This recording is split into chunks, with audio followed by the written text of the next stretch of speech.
As the executive director of Personal Defense Network, obviously I try to keep up with all of the latest security gadgets or safety tools that are available to the public, but I'm also a consumer of these products. I'm very interested in anything that'll help me keep myself or family members safe, and one of the coolest new devices I've come across is this Cuff personal security device.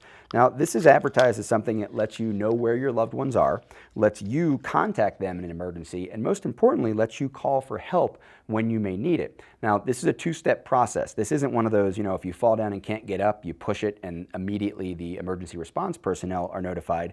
This is a communication device that will communicate with those that you put on a trusted contact list and let them know that you need their attention, maybe that you need help. It works in a couple of different ways. One of the things that it can do is transmit your location, but it also can open up all of the audio capabilities, the microphone on your smartphone. So imagine for a second that you get grabbed, you get abducted, or you get caught in a situation where there's an armed robbery going on or a hostage situation. Well, you can surreptitiously push in on this device, and when you hold it for 2 to 3 seconds, it's going to vibrate, let you know that it's been activated, and send out a signal to everyone you've programmed into your contact list.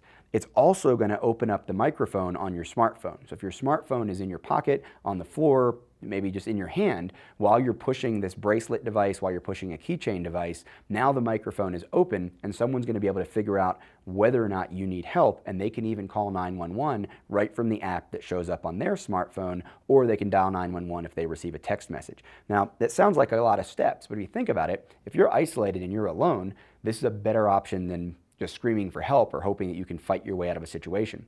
And while you may be able to fight your way out of a situation, if you're like me, you have people you're concerned about, including kids, that may not be as capable in terms of self-defense, personal defense, making that counter-ambush decision happen in the heat of the moment, and you're going to want to be able to help them if you can, and that's what this device is all about. So I got in on the ground floor. This is one of those internet deals like, invest in this company, and a few months later you might hear from us. And I just got these in. We just started experimenting with them. The Cuff device itself is incredibly lightweight. It's very small. It can be slipped into a variety of different pieces of jewelry. Obviously, most of the target market for this kind of a device are going to be female. It's going to be the men buying this for the women. If I were to give this to my wife, if I were to give this to my daughters, I'd put it inside of this bracelet. I could put it inside of a pendant. We could put it inside of this kind of sport band looking thing that looks like one of the fitness bands that tracks your movement throughout the day. Relatively simple to do. You put this little kind of decorative cover on it, and you slip it into place inside of the bracelet, and you're pretty much ready to go. At that point, you open up the app and you're going to program in your contacts. Once you program in your contacts and you pair the device with the Cuff and your smartphone, now you can see I've got a couple of contacts here. Now, who do I have? I have our producer and I have my wife programmed in here. Relatively new device, so we don't have a lot of contacts programmed in there. Now, I've got my producer's phone sitting here, and what you're going to see is exactly what happens when this is activated. Now, chances of me wearing this bracelet around, pretty slim and none, right?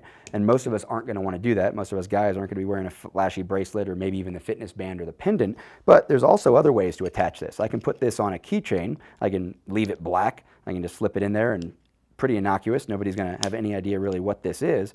If I put that in place here, and I think about having this in my pocket, I get into a situation where for whatever reason, maybe I'm traveling, maybe on an airplane, for whatever reason, I don't have a firearm, or I'm in a situation where I can't take action without potentially making things worse.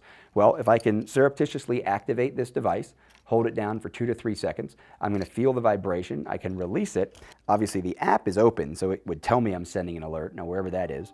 The sound is coming from Lane's phone. There's no sound on my device at this point.